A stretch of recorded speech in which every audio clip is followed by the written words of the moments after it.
Hey, Barry McGrady, CR in front of the Game Changers. We help business owners to triple their profits and double their time off. Today's video, I want to share with you why customer reviews are such an important part of your business growth strategy. I want to share how to use them positively as part of your marketing and sales process, how to use negative reviews as part of your marketing and sales process, the facts and figures behind it, and how do you actually structure a strategy in such a way to really leverage these reviews in 2019 and beyond.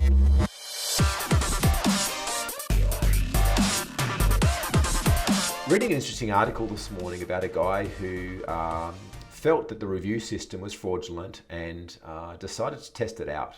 And so he registered his back shed as the Shed Restaurant through TripAdvisor. He bought a burner phone, registered his fake number, a fake email address, eventually got a confirmation back from TripAdvisor welcoming him to TripAdvisor and thanking him for being on their platform and for offering their restaurant services. He started off at spot 18,149. So he was number 18,149 in London for restaurants, one of the biggest cities in the world, some of the most incredible restaurants around the world as well. And decided to experiment to see how far and how fast he could get it into a top ranking spot. And so what would happen is he'd meet people out and about. He'd ask them to take a photo of themselves eating a nice meal, or he'd take a photo of them and get them to submit it on TripAdvisor to write a review. And in less than 6 months, his phone started ringing hot. He's receiving an abundance of emails and text messages with people requesting bookings, all of which he shared. They were booked out for months in advance. And he found himself after 3 months at being at spot 156. But he didn't stop there.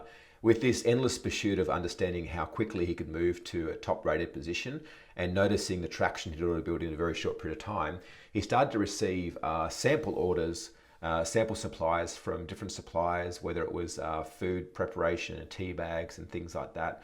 The meals that he actually placed on TripAdvisor were none other than things that he concocted out of household ingredients like cat food, deodorant, and sand, dirty socks, foam, and paint that he'd compiled elegantly in such a way that looked like it was a fancy five-class meal, when in actual fact it's none other than stuff that you would find lying around the house and certainly not eat. Yet it didn't stop there. 6 months in, and he'd reached number one spot. He had TripAdvisor reach out. He thought it was all over, and they reached out for some additional information, wanting to know basically more about the restaurant and how they had now reached spot number one. He was getting inundated with emails, with messages, with even irate, pissed off clients that they'd been calling him for now months and not being able to get into this restaurant. He decided he'd open the doors and served some really ordinary meals, which compiled of macaroni and cheese and so forth, pissed off some customers and finished up his experiment there.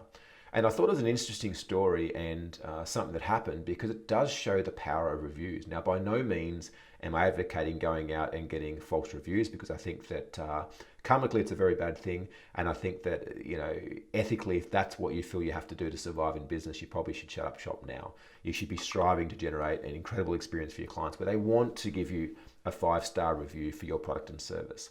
But it really talks about the importance. I've got some facts I've written down here, and that's 95% of people review things online before making a buying decision. 95% of people review things online before making a buying decision. Think about when you buy things on eBay or on Amazon or maybe books. No doubt, if you're like me, you look through and you look for the best rated place before going ahead. Anytime I'm in a new city and I want to go for a massage, the first thing I do is look up in Google and write massage and look for the person that's got the most amount of views with the highest rating star. If there's 10 people that have rated something a 5-star, that to me is not as beneficial as maybe 500 people that have rated something 4.2 stars. Right, because there's a mass volume there. But I know certainly that I use it in making a lot of buying decisions whenever I'm looking to engage in a new product or service. I'm out there reviewing, and no doubt you as well. 74% of reviews online are shown to significantly increase business revenue. 72% of people don't take action until after they've read a review or checked out reviews of a company, of a product or a service. And what it shows is that people that are displaying reviews have seen an increase in 270% of conversion rates in their sales cycle. 270% from displaying reviews. I want to kind of jump into how to use them positively. Number one, obviously, if you're on Google Display or if you're doing Google My Business, People can Google your business name on Google or on Maps, and obviously the more reviews you got, the higher organically you're going to be placed above your competition without having to spend money on Google AdWords or SEO and things like that. Number two is it's a good place if someone's wanting to get further confirmation. Maybe they've spoken with yourself or one of your sales team, or they're unsure in which decision to make when buying your widget or your service. It's very easy to send them to a Google review page or a Facebook review page, or some sort of your website or something where people have reviewed you. Now, this is not just reviews through Google and Facebook, but can also be people that have given you testimonies and shout outs or case studies as well. Something we do at the Game Changers a lot is we record testimonies regularly from our clients at all different stages of their business. We've got a compilation of hundreds of testimonies, sharing with potential prospects the insights that our clients have come to us with and what they've broken through and how quickly they've broken through them. And this is why we see there's a common theme amongst our clients that they triple their revenue and profits and double their time off in 12 months or less. Now, of course, there's some exceptions, but as a general rule of thumb, that's what we're seeing within our clients. We also do longer recordings where we actually interview our clients over the space of an hour, and they're more than happy to do so because of the incredible results we've helped them to achieve and the changes we've made in their life. And that gives prospects that are really super committed but on the fence a chance to spend a lot more time with myself and my team and our clients watching those hour case studies to dive a lot deeper into the product and service. Like, we're not selling a $3 pen or a box of matches. Like, we are selling a coaching and consultative service. There is a price point for that, so therefore clients are wanting to know more. I want to speak a little bit about negative reviews, and this is something interesting because we've seen time and time again members jump onto our Facebook group and post that they've just received a negative review. And, just them posting it and being concerned by it shows the level of care that these guys do have for their clients. It's not about the fact that it might cost them business. It's around the fact that they've upset a client or pissed a client off or haven't been given the opportunity to make it right. And I think the best thing you can do is not hide from these, not wipe them under the carpet, but actually, first and foremost, reach out to your client face to face or past client on the phone and try to have an actual verbal conversation with them, not to change their review, but to understand the feedback and take on board what they're sharing. Sometimes this is simply not possible. Sometimes you do get the odd client that just wants to create a problem or create a challenge for your business, regardless of what you do. And I think in those circumstances, it's a good idea to reply publicly. And reply from a place where you show understanding and show caring, and there's genuine intent for authenticity, but also it allows other people to see the other side. If you log onto someone's site that's got 10 or 20 or 30 just 5-star reviews, you're probably thinking a little bit around, is this true or is this false or what's going on here? Whereas when there's been some reviews that are less than favorable and they can see a genuine response, it actually allows them to see more of your character than just people saying how amazing you are. Because let's be honest, I don't know about you, but I've certainly got my flaws. I'm certainly not perfect. And I think that it's a good opportunity to show that you are human and how you respond to that. It's not the matter of trying to get as many 5-star reviews as you can, but how do you actually respond and who are you under that space of stress or under that space of when someone reports a negative review for you. And so some of the ways I can see this works really well, if you're running a lot of advertising, paid advertising online, there's a good chance that once someone's opted in, they don't see your ads anymore. And so, you can use reviews and testimonies and case studies as a way to nurture your clients once they've come on board, to step them through the journey of what they may partake with yourself.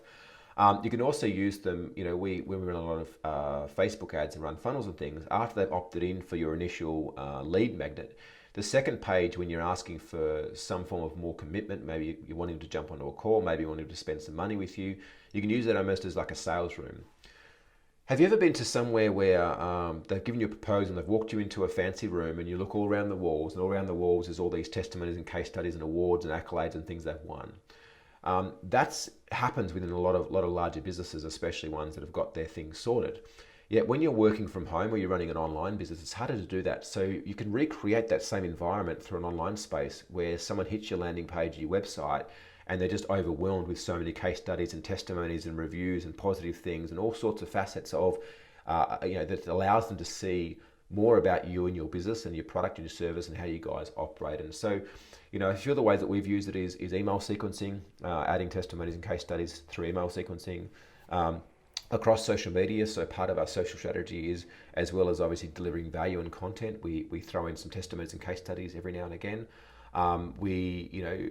when we get our clients together, we actually ask our clients to share their wing amongst other members. So it allows newer clients to come in to see what's possible for them. So if you're running some sort of a business where you do bring together your clients in a larger form, you can get them to share their wins amongst each other, which both builds community but allows newer clients to that have come to you to see what's possible for them.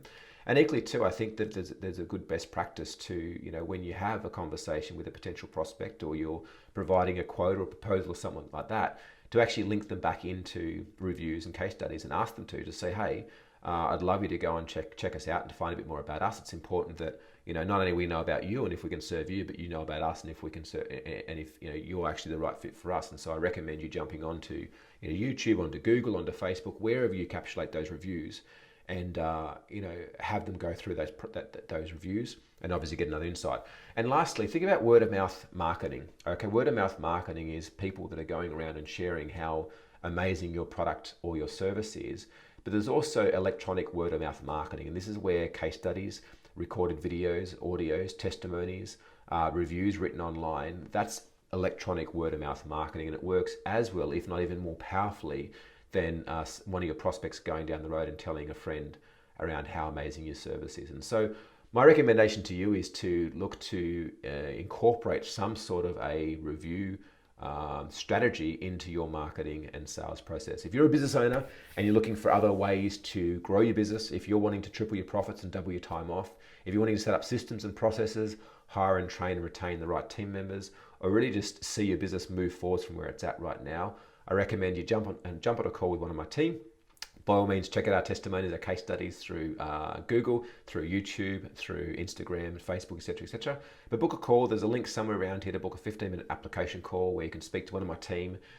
We can find a bit more about you and your business and work out from there whether we think we might be a good fit to work with you and help you to achieve your goals and achieve your dreams and aspirations faster than you are possibly.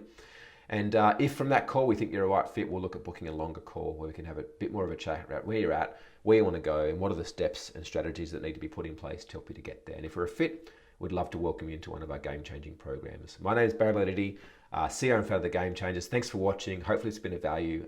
Please leave your comments and questions below. Bye for now.